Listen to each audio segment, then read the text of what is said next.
Let me tell you about a guy named Ray Ring. He's a longtime acquaintance of mine. He did time in the Arizona State Penitentiary, ostensibly for committing murder.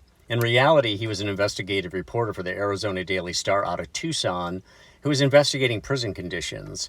The courts in Arizona had ordered the prison system to clean up its act because of the deplorable conditions they were providing for prisoners.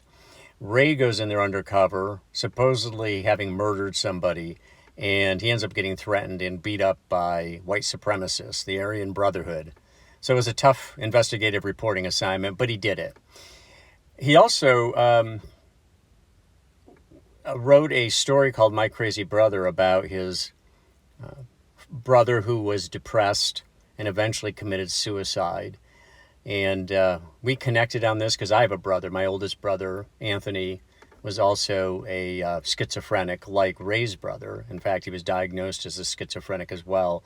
My brother committed suicide at age 27, so we connected on that during our discussion as well.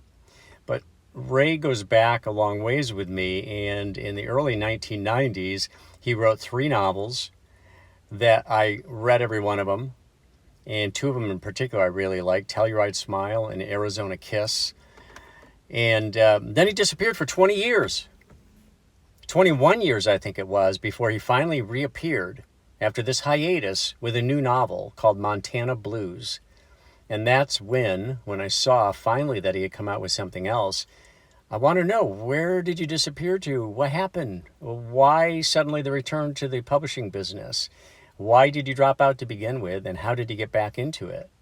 This is part of the conversation. All 3 of these items are part of the conversation that I have with Ray Ring on episode number 117 of the Novelist Spotlight podcast on all major podcasting platforms. I hope you'll listen to Ray tell his story in his own words. He's a great storyteller, which is why he's been a long-time fiction writer and novelist and a long-time investigative reporter as well. He's back in Tucson now, and he's got a great story to tell. I hope you'll join us for episode number 117 of the Novelist Spotlight podcast.